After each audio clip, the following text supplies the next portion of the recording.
আসসালামু আলাইকুম। ত্রয়োদশ জাতীয় সংসদ নির্বাচনের আজকে আমার এটাই হয়তো শেষ ভিডিও বার্তা বাংলাদেশের মানুষের প্রতি।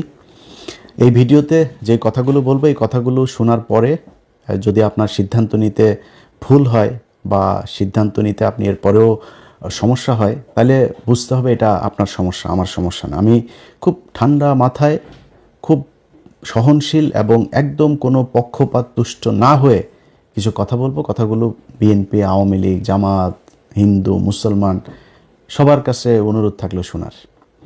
দেখেন, আমাদের দেশের যে রাজনীতি, আজকে আওয়ামী লীগকে দিয়ে শুরু করি। আওয়ামী লীগরে বোঝায় লাভ নাই, তারপরও কিছু মানুষ তো আছে এই আওয়ামী লীগ করে যারা কিনা মানে দেশের জন্য মনে করে যে অনেক মানুষ আছে তারা ইন্ডিয়াকে অপছন্দ করে। জামাত, আওয়ামী লীগের অনেক কিছু আছে যেগুলো তারা পছন্দ করে না। ইভেন এই দেলোয়ার হোসেন সাঈদীর ঘটনায় অনেক ছাত্রলীগের রানিং সভাপতি পদ ছেড়ে দল থেকে চলে গিয়েছে। ইসলামের প্রতি তাদের প্রচণ্ড ভালোবাসা আছে, মুসলমানদের প্রতি ভালোবাসা আছে, তারা ভারতকে ঘৃণা করে। আমাদের সাথে তাদের সমস্যা নাই তো। আমি ভিডিওতে বলছি, আমি টঙ্গী কলেজের ছাত্রলীগের সভাপতি কাজী মঞ্জু, টঙ্গী পৌরসভার ছাত্রলীগের সভাপতি কানন। জিজ্ঞেস করেন, খোঁজ নিয়েন, আমার সবচেয়ে ঘনিষ্ঠ মানুষ ছিল তারা টঙ্গীতে, সবচাইতে ঘনিষ্ঠ মানুষ। এখনও যদি নাকি আমি জানি না যে এরা কোথায়, কে কোথায় আছে, যদি তাদের দরকার হয় আমি আমার বাসায় যদি রাখার জন্য, তাদের নিরাপত্তার জন্য যদি দরকার হয়, আমি আমার বাসা ছেড়ে দেবো। আমি যেইভাবে থাকছে, মানে সম্পর্কটা এইরকম। কারণ আমি দেশ থেকে যখন এসেছি তখন পর্যন্ত এই দেশের রাজনীতিটা এই পর্যায়ে পৌঁছায় নাই। শিবির করলেই কাউকে গলা কেটে মানে ক্রস ফায়ার দিয়ে মেরে ফেলতে হবে, এই অবস্থায় হয় নাই। ভারতের মোদির জন্য আমার দেশের মুসলমানদেরকে গুলি করে মারতে হবে, এই অবস্থা তখনও শুরু হয় নাই। তো যারা 5 তারিখ পর্যন্ত, আগস্টের 5 তারিখ পর্যন্ত, আগের দিন পর্যন্ত যারা আওয়ামী লীগ ছেড়ে আসেন নাই, তাদের প্রতি এই হৃদয়ের সম্পূর্ণ শক্তি দিয়ে ঘৃণা জানায় রাখলাম।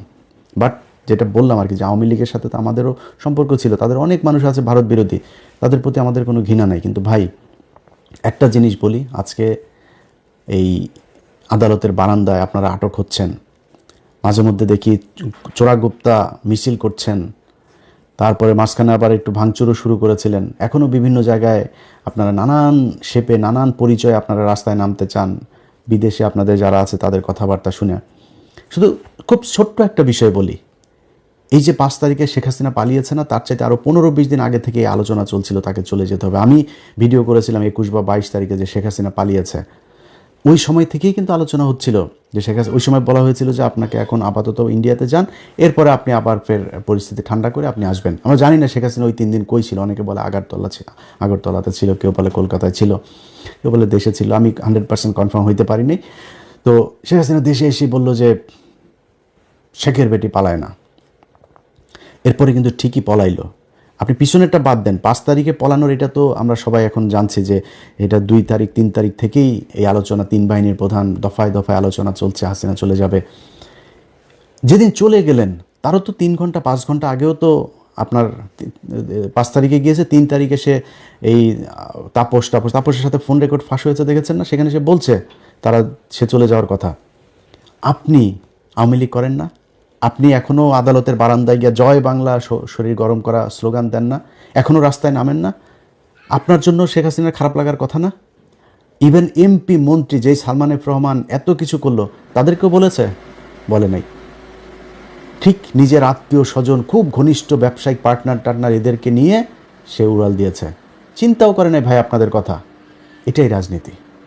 আপনি যে যত কথা বলেন, আজকে যারা ছাত্রদল, যুবদল, বিএনপি, অনেকেই এখন আবার ফের নতুন করে বিশাল দল করেন। আমরা লক্ষ লক্ষ মানুষ দেখছি বিভিন্ন জায়গায় যাচ্ছেন মিছিল টিছিলের নেতাদের দেখার জন্য। ভাই, আপনারা যারা জেল খেটেছেন, আপনার পাশে যে মিছিল করে এখানেই 2-4 জন পেয়ে যাবেন। বিএনপির অসংখ্য মানুষ অনেক কষ্ট সহ্য করেছে।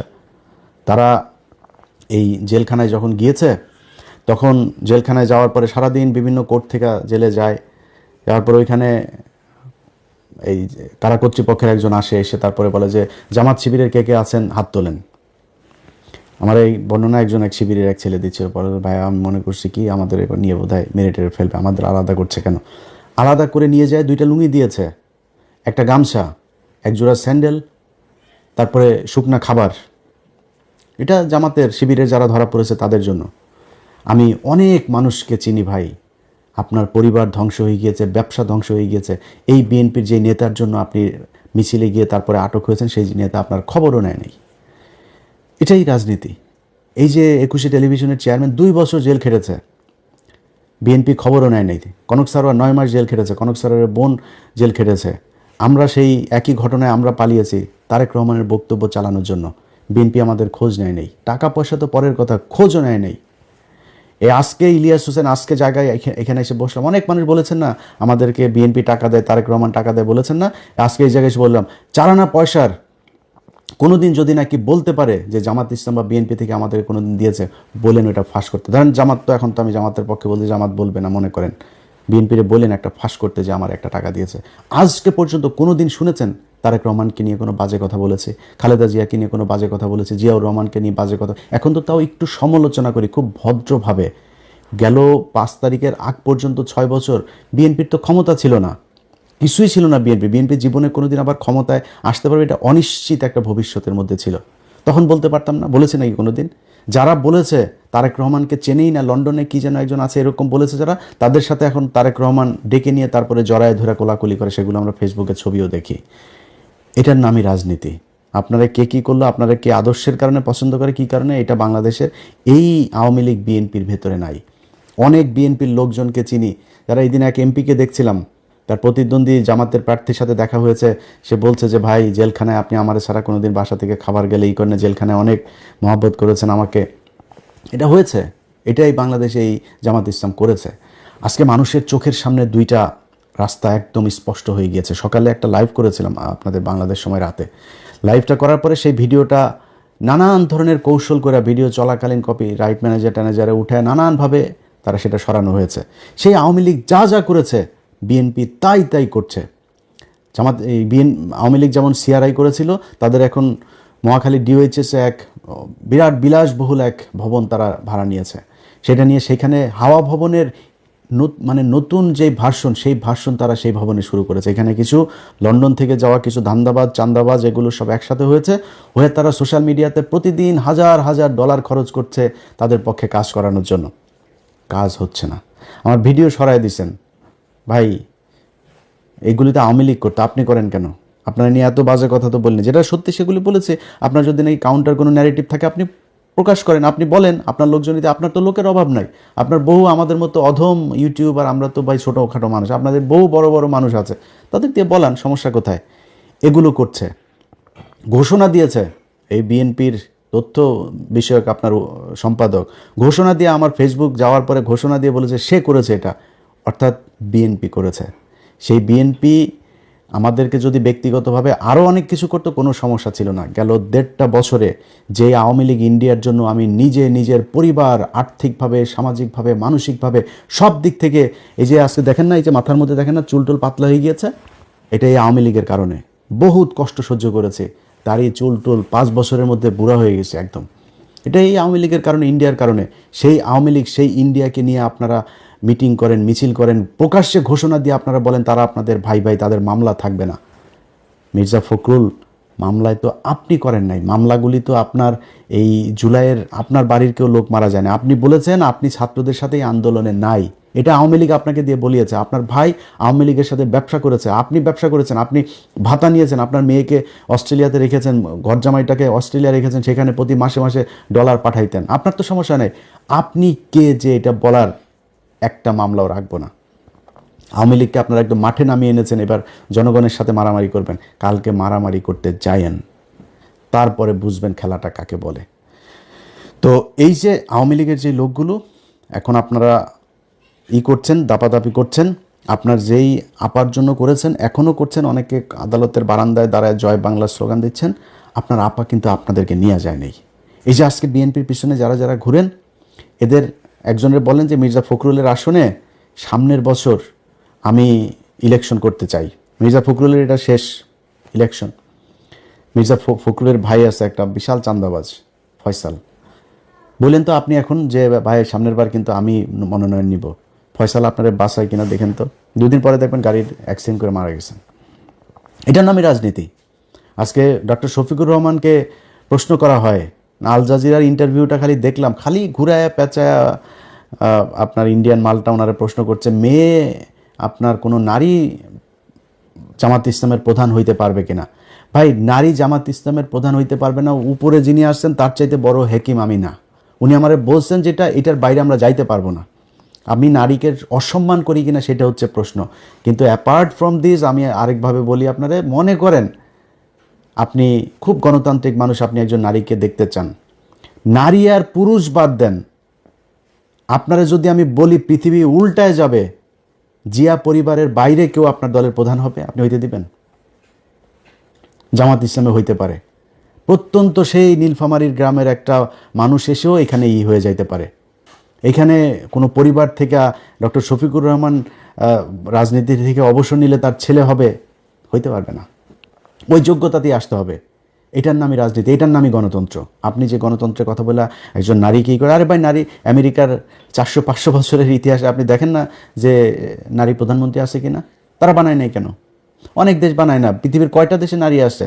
একজন নারীর মানে সামাজিকভাবেই শারীরিকভাবেই তার অনেক বাধ্যবাধকতা আছে, তো সে যায় না ওই জায়গা পর্যন্ত। আপনি যদি এমন বলেন যে না আমারে দিতে হবে, আমি সমানাধিকার, ভাই সমানাধিকার নিলে সব জায়গায় নেন। বাসের মধ্যে আবার লেখা থাকে কেন যে সংরক্ষিত আসন?